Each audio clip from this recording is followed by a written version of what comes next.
Everyone do that. Okay, let's pray. Yes, Lord God, thank you for everything, God. Maraming salamat, Lord, pagkakin us life. Lord, please, Lord God, this God, our thoughts sa pagkamit sa kanya, Lord God. Salamat, Panginoon.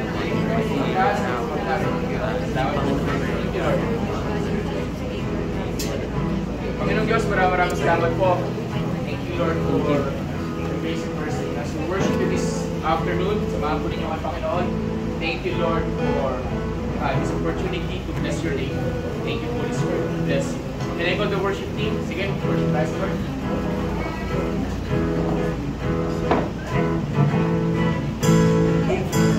Ayan, nandala mo magpuri ang lahat sa Panginoon. Patabi mo mukha na mga handa yan. Tingnan mo nga, tingnan mo. Ayan, so kung handa na, let's sing this for the Lord.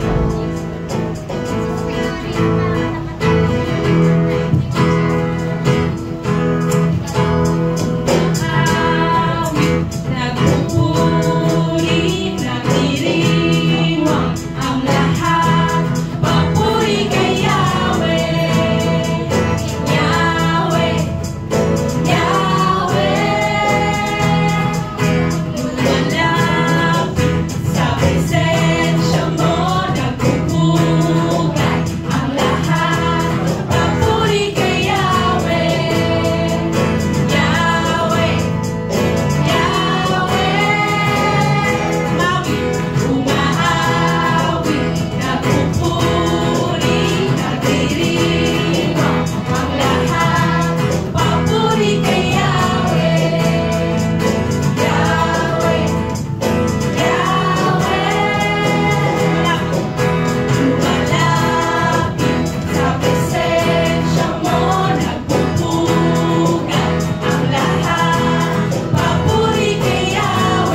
Diyos, Hari ng mga hari, tapat kailanman, hindi nagbabago.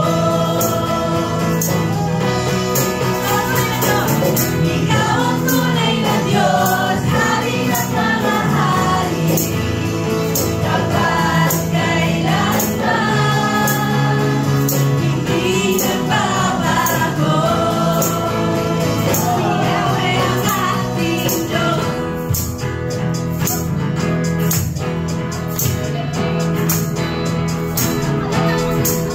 Nagpapalay, bumubuhos na. Yahweh, Yahweh, sa ngalan niya'y may kagalingan. Yahweh, Yahweh, sa Kanya'y may tagumpay. Yahweh, Yahweh, alay bumubuhos na. Yahweh, Yahweh, sa ngalan niya'y may kagalingan. Yahweh, Yahweh, sa Kanya'y may tagumpay. Yahweh, Yahweh, palay bumubuhos na. Yahweh, Yahweh, ngalan niya'y may kagalingan. Yahweh, Yahweh, sa Kanya'y may tagumpay. Yahweh, Yahweh, lahat sa palay bumubuhos na. Yahweh, Yahweh, ngalan niya'y may kagalingan. Yahweh, Yahweh, sa Kanya'y may tagumpay. Yahweh, Yahweh, sigaw ng lahat ng nilalang. Yahweh, Yahweh, ikaw ang tunay na Diyos, Hari ng mga hari, tapat kailanman, hindi nagbabago. Ikaw ang tunay na Diyos, Hari ng mga hari, tapat kailanman, hindi nagbabago. Ikaw ang tunay na Diyos, Hari ng mga hari, tapat kailanman, hindi nagbabago. Ikaw ang tunay na Diyos, Hari ng mga hari, tapat kailanman, hindi nagbabago. Yahweh ang ating Diyos.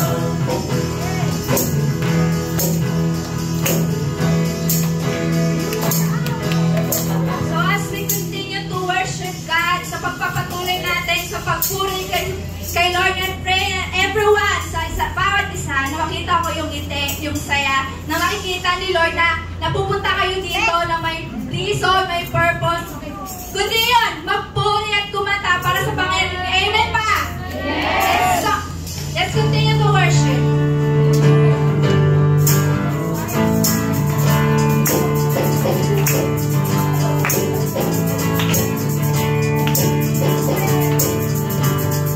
Come on! Awit ng papuri pagsamba, sabay ng dalangin ay nagalak ang dala.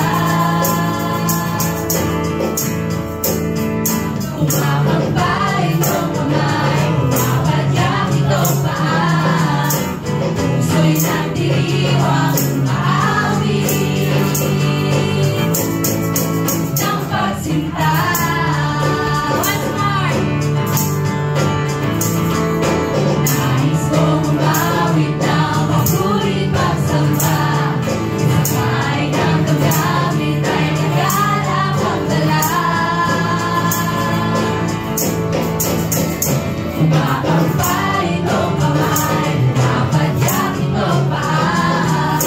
Puso'y nagdiriwang maawit ng pagsinta. Palakpak mo! Palakpak mo yung kamay, sumayaw nang walang humpay. Sumigaw ka ng papuri sa iyong Diyos na buhay. Palakpak mo yung kamay, sumayaw nang walang humpay.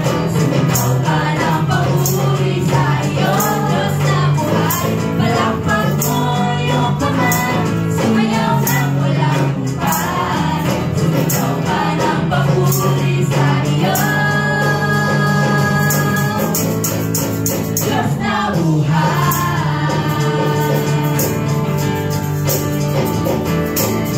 Buhay na nanalig sa iyo, Jesucristo, sa makapangyarihan ng banal na Espiritu.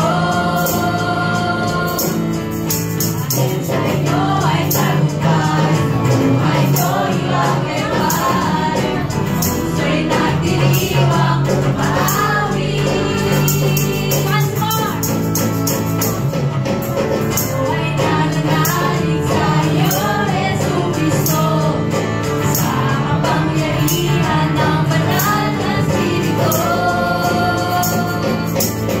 Dahil sa iyo ay tagumpay, buhay ko'y makiwalay. Puso'y nagdiriwang maawit ng pagsinta. Palakpak mo! Palakpak mo yung kamay, sumayaw nang walang humpay. Sumigaw ka ng papuri sa iyong Diyos na buhay. Palakpak mo yung kamay, sumayaw nang walang humpay. Sumigaw ka ng papuri sa iyong Diyos na buhay. So as we sing this bridge, I want you to declare na sa sarili nyo yung bridge. Malaman nyo yung reason or yung sinasabi ng lyrics na to. It's yung purpose bakit kayo nandito. Sabihin nyo to, gawin nyo tong prayer. So as we sing this bridge, ano pa bang hindi niya naibibigay? Ano pa bang hindi mo natatanggap? Buhay at pag-ibig sa iyo ay inalay, kaya't magsaya ka. Ano pa bang hindi niya naibibigay? Ano pa bang hindi mo natatanggap? Buhay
nyo sa buwan ng June, diba?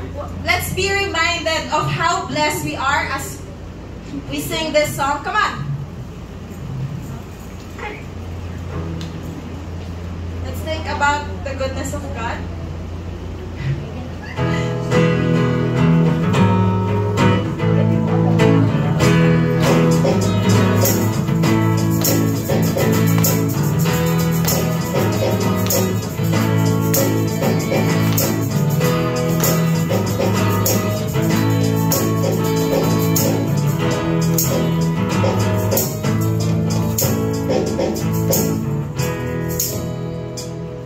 Sige, akapela muna tayo. 1, 2, 3, go. Pag-ibig mo'y walang katulad at hindi nagbabago.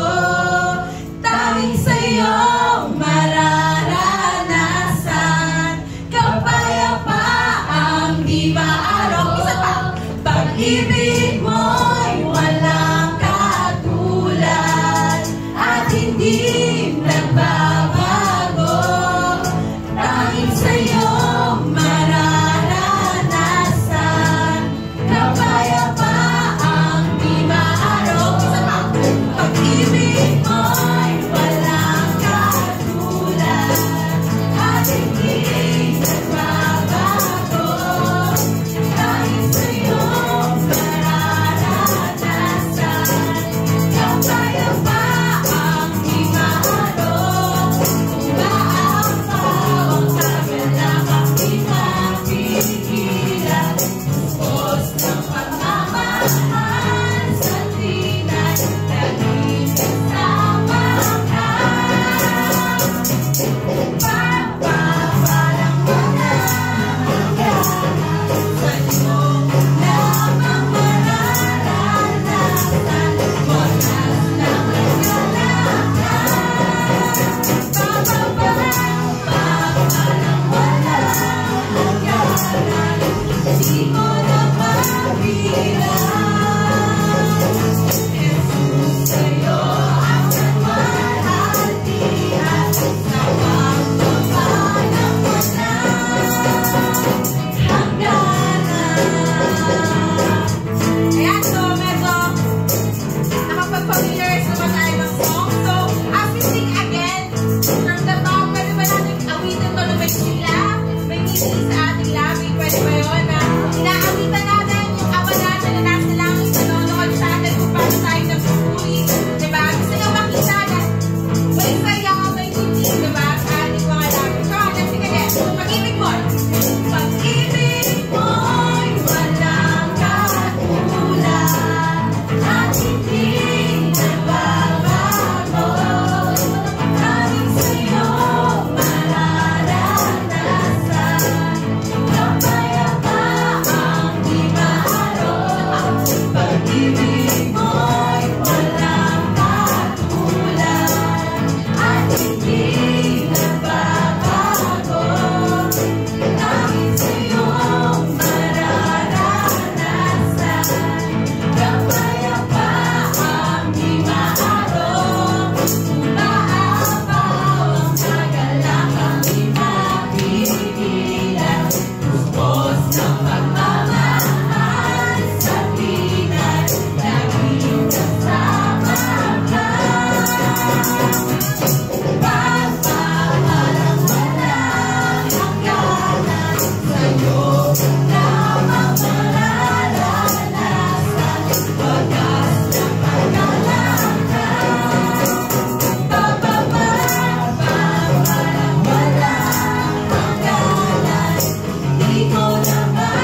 i-bless mo lang right at this very moment. Just bless that person. Di ba? Mabilisan. Just declare ng blessing doon sa taong yan right at this very moment. Just bless. At sabihin mo, Lord, pagpalain po ninyo ang aking kapatid, pagpalain po ninyo right at this very moment. Grabe. Declare the blessings of the Lord. Jesus. Thank you, God. Thank you, Lord. Patuloy namin pinagpapala, Panginoon, ang pangalan po ninyo. Panginoong Jesus. Thank you, Lord. Thank you, Lord. For the last time, can I ask, if you can, let's leave our hands. Hindi pa tayo tapos, but let's leave our hands right at this very moment. Holy Spirit, gusto namin magpasakop sa iyo right at this very moment. Right now, Lord God, na kayo po manguna, kayo po maghari. And we're asking, Holy Spirit, that it is you that will come and move mightily. Holy Spirit, dumadalangin kami, kayo po yung manguna, maghari. We're going to sing a new song to the Lord. At yung mga maaaring yung dalawang song natin na kakantahin will be something new sa pandinig ng bawat isa. But I'll be asking right now, let's prepare our heart to the Lord. Let's just allow God to minister to the hearts of everyone. Just worship the Lord.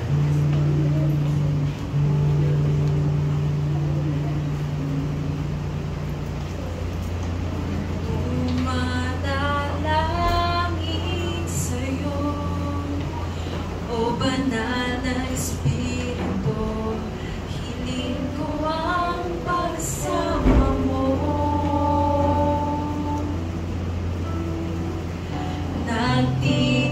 Nagtitiwala sa'yo at sa kalooban mo, mas lalong mapalapit sa'yo.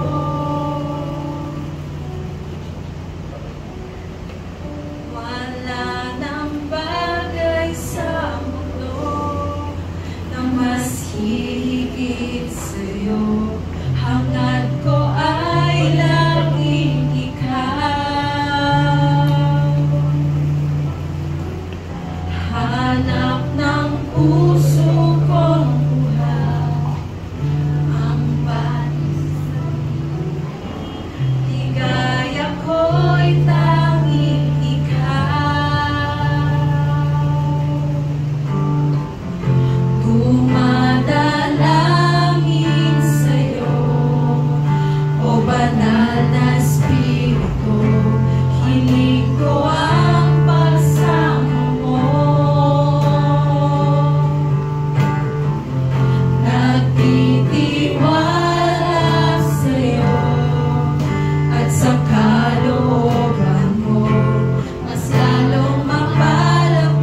let's end our prayer. Welcome the Holy Spirit. Dumadalangin sa'yo, O Banal na Espiritu, hiling ko ang pagsama mo. Nagtitiwala sa'yo at sa kalooban mo, mas lalong mapalapit sa'yo. Wala nang bagay sa mundo na mas hihigit sa'yo. Hangad ko ay laging ikaw. Hanap ng puso kong buhaw ang nais ng pag-ibig mo. Ligaya ko'y tanging ikaw. Nagmamahal sa'yo, O Banal na Espiritu. Nagpapasa ko lamang sa'yo, O patnubayan mo, O Banal na Espiritu. Nagpapasa ko lamang sa'yo, nagmamahal sa'yo, O Banal na Espiritu. Nagpapasa ko lamang sa'yo, O patnubayan mo, O Banal na Espiritu. Nagpapasa ko lamang sa'yo, nagmamahal sa'yo, O Banal na Espiritu. Nagpapasa ko lamang sa'yo, O patnubayan mo, O Banal na Espiritu. Nagpapasa ko lamang sa'yo, nagmamahal sa'yo, O Banal na Espiritu. Nagpapasa ko lamang sa'yo, O patnubayan mo, O Banal na Espiritu. Nagpapasa ko lamang sa'yo, nagmamahal sa'yo, O Banal na Espiritu. Nagpapasa ko lamang sa'yo, O patnubayan mo, O Banal na Espiritu. Nagpapasa ko lamang sa'yo, nagpapasa ko lamang sa'yo, nagpapasa ko lamang sa'yo.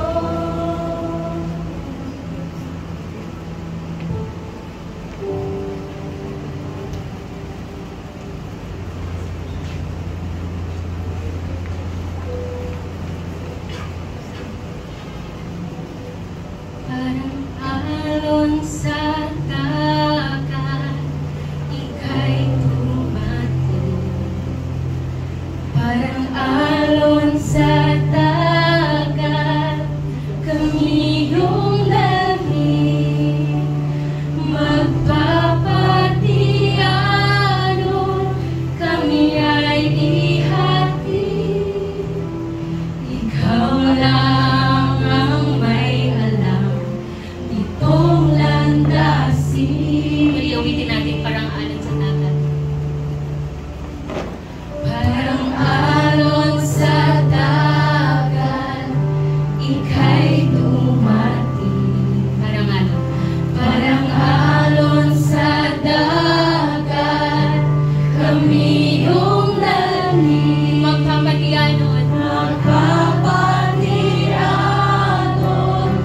kami ay ihatid. Ikaw lang ang may alam itong landasin.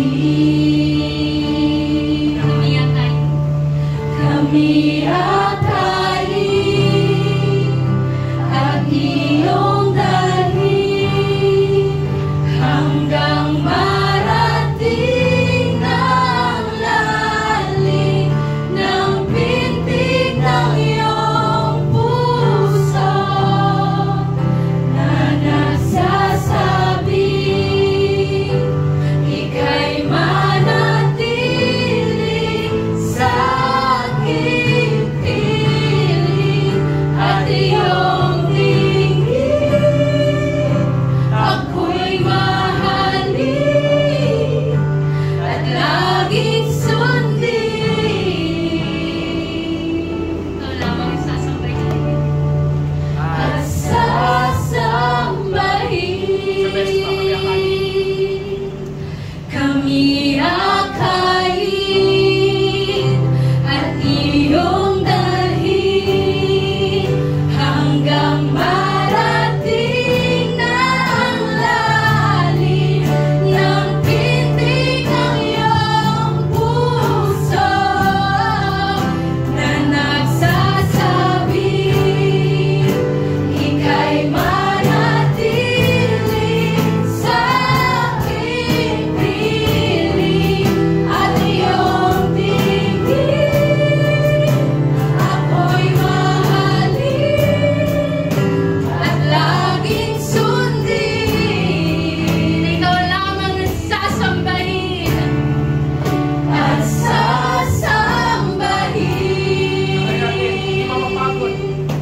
Hindi mapapagod ang pusong ito. Nawitan ka at mahalin. Hindi magsasawang ika'y sambahin. Bawat sandali, papuri ko'y ibigin. Hindi mapapagod ang pusong ito.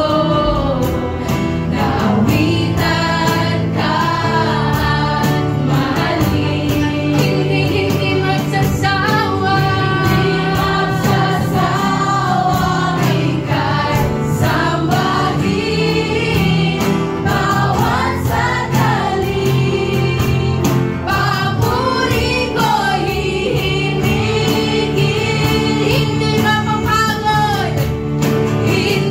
mapapagod ang pusong ito. Nawitan ka at mahalin. Hindi magsasawang ika'y sambahin. Bawat sandali, papuri ko'y ibigin. Hindi mapapagod ang pusong ito. Nawitan ka at mahalin. Hindi magsasawang ika'y sambahin. Bawat sandali, papuri ko'y ibigin. Kami akayin at iyong dalhin hanggang marating ang lalim ng pintig ng iyong puso na nagsasabing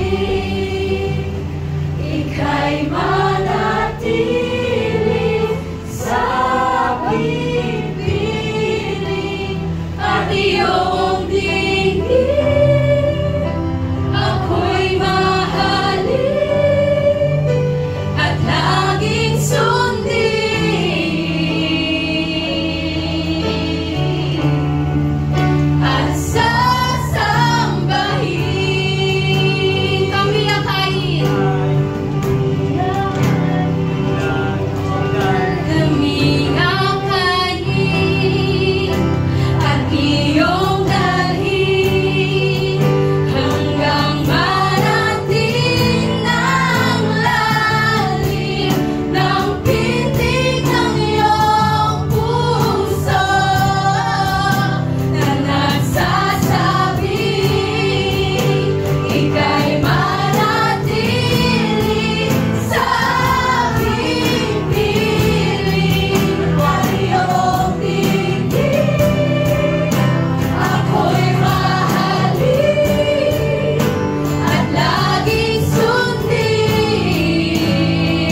For a moment, just talk to God right now.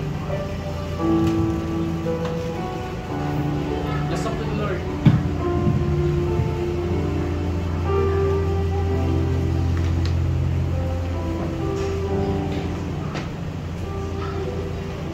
Just talk to Jesus.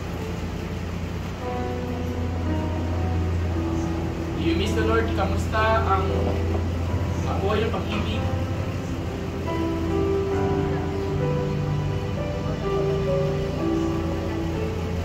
Panahon na para ma-refresh tayo ng kanyang presensya. Without the mic, can I hear the buong church? Kami ang kain.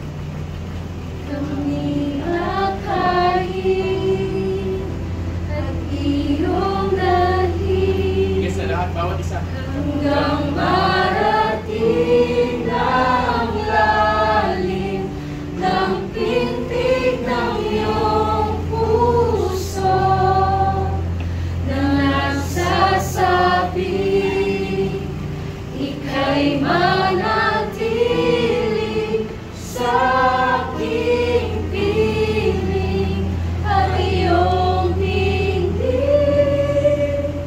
Ako'y mahalin at laging sundin at sasambahin. Panginoon, dito yung mga anak. Salamat, Lord God, sa oras na to.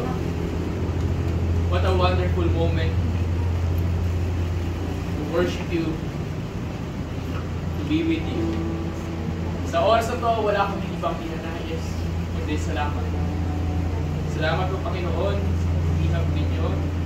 Thank you, Lord, for your grace and mercy, Lord God.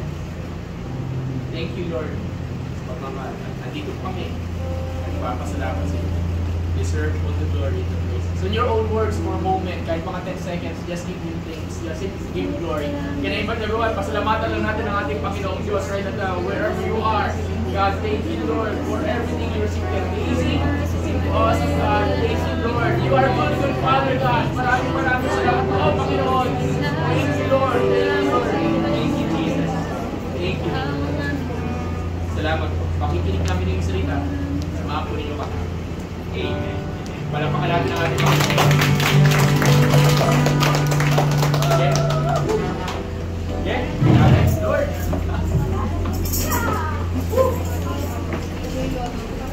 Ikaw, tubig.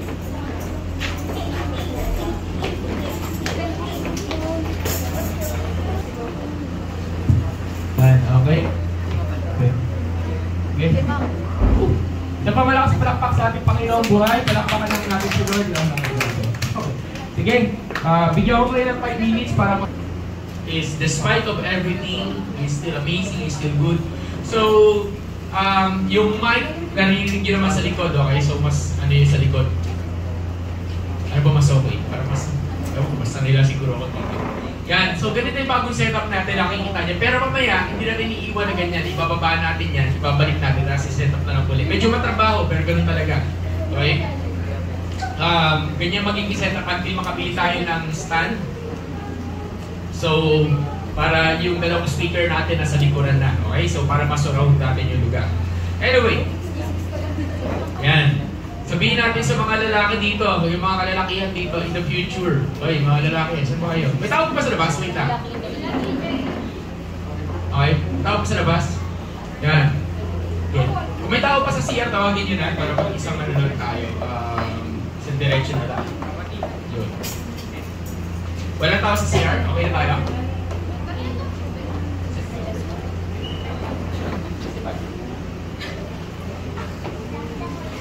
Okay, sige. Okay guys, so ready your notebook, ready your ball pen, ready to take down notes. So marami-rami tayong pag-uusapan sa araw na to. Okay, but tulad nga nung napag-usapan natin kanina sa mga hindi nakarating, sinimulan na namin ito sa Proverbs chapter 4. Okay, bago tayo magsimula ng worship, kanina niremind tayo ng Panginoon na importance ng Proverbs chapter 4 or yung instruction galing sa tatay. So, ang pagka-topic natin sa araw actually, mayroon akong battle kasi every time na na Father's Day, actually yung topic ko is as much as possible, gusto ko sana may kinalaman regarding the fatherhood of God or regarding dito sa love of a father, so on and so forth. So, kadalasan nagtatopic ako about prodigal son, kadalasan nagtatopic ako about the love of God. Pero kung taon-taon mo tinatopic yun, taon-taon mo na tinatopic yun, siguro naghahanap tayo ng ibang bagay. Then, pinakita sa akin ni Lord, ayun, yung sa book ng Proverbs, so parang ang June yata, book ng wisdom yata. So, sige, buksan natin yung Proverbs chapter 4 ulit. Okay. So, sa Proverbs chapter 4, last week Proverbs chapter 8, so ito, Proverbs chapter 4. So, hindi ko nadadaanan yung 1 to 4. Pero sa 1 to 4, pinapaliwanag dito, may instruction yung tatay at yung instruction ng ama, which is si Solomon in this case. Ang instruction niya is, pakinggan mo yung instruction ko, anak. Yan. Para huwag ka mapahamak, para magkaroon ka ng buhay, pakinggan at i-apply mo. Kaya kanina, ang sinabi namin, ay sabihin mo ulit sa katabi mo, listen and obey. Sabihin mo nga, listen and obey. Wala kasi pa naman yung katabi mo. Pausapin yung katabi mo. Kapag salita mag-isa, sabihin mo, listen and obey. Ayan, listen and obey. Okay. Ano ang impact pag hindi tayo nakikinig sa mga bagay-bagay? Ang impact nito ay simple lang. Ikapapahamak mo. It will put harm, it will destroy you, it will kill you, it will hurt you, and so on and so forth. There's a reason bakit meron binibigay ng instruction ang mga bagay-bagay, especially tinatawag natin biblical instruction for us to understand. Pero ngayon, pagdating sa verse 5, ayan, tuloy tayo. Sabi dito sa verse 5, sabi ito, get wisdom, get understanding. O, sabi mo sa kanila, kuha ka raw. Sabi sa kunin mo raw, kunin mo, sigawan mo, kunin mo, di ba? Get wisdom, get understanding, di ba? Don't forget or turn away from the words of my mouth. Ano yun? Sinasabi dito, ang context ito, pag basahin natin yung verse 3 at verse 4 onwards, yung nakaraang mga verses, ang context na wag mong kalimutan, wag mong kalimutan kung ano lumalabas sa bibig ko, he's talking about wisdom. Sabi mo, wisdom. Lakasan mo, sabi mo, wisdom. So, he's talking here ng wisdom. So, pinapaliwanag dito ni Solomon bilang isang tatay, hindi bilang isang hari, hindi bilang isang leader. Bilang isang tatay, pinapaliwanag niya sa anak niya na kumuha ka na ng wisdom. Kumuha ka ng understanding. Kasi kung wala kang wisdom, wala kang understanding, tulad na napag-usapan natin last week, anong meron ka? Foolishness. Sabi mo nga, foolishness. Sabi ito, get wisdom. O, tapikin mo yung katabi mo, sabi mo, get wisdom daw. Yan. O, ano Tagalog ng understanding? Kumuha ka na? Kumuha ka na? Ano? Ano ang Tagalog na understanding? Pag-unawa. Pag-unawa. Okay. Sino dito totoo lang marunong umunawa ng nakalagay sa mga pintuan ng 7-Eleven? O pintuan ng tawag doon ng mga convenience store. Ano yung nakalagay? Push, saka? Anong ginagawa nyo? Puno na daw po. Anong ginagawa nyo? Anong ginagawa nyo? Sino dito nakalagay pull, tapos push ka ng push? O, di ba? Kasi nakasanayan natin na yung pintuan tinutulak. Di ba? Kaysa pinupul. Pero yung totoo, sinong guilty sa inyo na ang laki-laki na nakasulat, pero iba pa rin yung ginagawa natin?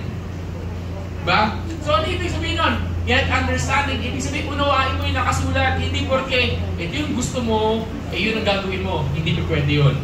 Kasi bakit gano'n? Yung pala, kaya pinupul yung pala, matatanggal na once na pinush mo yung pintuan. O di na-damage pa. Yan. Kaya sabihin mo, sunod-sunod din. Di ba? Okay. So sabi dito, yun nga, get understanding. Do not forget or turn away from the words of my mouth. Huwag mong kalimutan daw yung sinasabi ni Solomon bilang ama. Huwag mong kalimutan yung sinasabi sa ng Diyos bilang ama. Huwag mong kalimutan yung sinasabi sa ng leader mo bilang ama. Huwag mong kalimutan yung sinasabi sa ng earthly father mo. Ano yun? Yung instruction na galing sa Diyos. Tulad na napag-usapan ko kanina, at tulad ng tinuro ko kanina, we're talking here of godly, biblical instruction. Pag sinabi ng tatay mo, maging drug lord ka, syempre hindi mo susundin. Diba? Pag sinabi ng tatay mo, mag-showbiz ka anak, ano gagawin mo? Diba? O, diba? Diba? Parang ganun lang. Then, pagdating sa verse 6, sabi dito, do not forsake her, and she will preserve you. Love her, and she will keep you. Pamira, o kala mo, relationship yung pinag-uusapan dito, diba? Nakalagay kasi dito sa HCB, do not abandon wisdom. Pero actually sa New King James, nakalagay dito, do not forsake her. Hindi pinakilala. So sa wisdom pala, tinuturing ilang babae. At gumagamit sila para ipalam dito na she's a woman. Pero actually walang gender ang wisdom. Lilinaw ko lang ha. Walang gender ang wisdom. Pero dahil si Solomon ay lalaki, siguro, inatutulad niya ang wisdom sa babae. At sinasabi niya dito, ang wisdom, if you will, huwag mong iwanan. Nakasabi mo sa katabi, huwag mo nang iwanan. Wala ka sa mo, huwag mo iwanan. Huwag mo iwanan. At pag hindi mo iniwan yung wisdom, she will watch over you. Babantayan ka. Gagwardyahan ka. Titingnan ka. Meron ka bang kilala na binabantayan ka 24/7? Diba? Ganon, di ba? May kilala ka ba na binabodyguard ka? Diba? Sabi ko, love her and she will guard you. Diba? Okay. So, bakit? Anong ibig sabihin nun? Ibig sabihin, pagka minahal mo yung wisdom, hindi mo siya nireject, inalagaan mo siya, inalagaan mo sa buhay mo. Pag mahal mo isang bagay, okay, ilan tulad natin sa bagay. Kung mahal, sino sa inyo mahal na mahal yung cellphone, lalo yung mga bago yung iPhone? Okay. Lalo yung mga bagong gadget. Okay, may tanong ako. Matinong tanong. Sino sa inyo yung mga bago yung gamit ninyo, hindi mo nga ayaw mong maalikabukan? Ayaw mong mabitawan, ganun. Pila mo na sa katutak na casing at para lang ang tawag dito. Ano yung sarap ng sarap dito? Tempered glass, okay yun. O kaya minsan hard glass pa. So, tapos lalo na pag mas mahal yung cellphone, gagawin mo lahat ng paraan para ito ay hindi bumagsak at hindi magka-damage. Tama mali? Yes. Tama mali? Tama. Dahil ang kanyari, laptop. Pag bago yung laptop, ingat na ingat ka sa pagbubukas. Pag bago yung sapatos mo, ingat na ingat ka sa paglalakad. Ayaw mo maglagyan ng gusot o ano. Tama mali? Diba? Gusto niyo Sarah Boy. Question. Noong tumagal-tagal na, kamusta? Tumagal-tagal na. O saluhin mo, shoot. Noong tumagal-tagal na, ano nang nangyari? Diba? Wala na. Pinapabayaan mo na. Ba nung tumatagal-tagal na? Yun ang ibig sabihin ng loving. Loving something. Ibig sabihin, inalagaan mo, ginagard mo, hindi mo hinahayaan, ito'y masira, hindi mo hinahayaan, ito'y mawala. Anak, pakitanggal yung electric part yan. Hey, hindi mo hinahayaan na ito ay tawag dito, ma-reject, makalimutan. So, yan, speaking. Ano sa'yo? Loving. Yan. Very vlog. Yun. So, sa madaling salita, bakit double guard ah? Okay. Sa madaling salita, ibig sabihin, hindi mo ay papahintulutan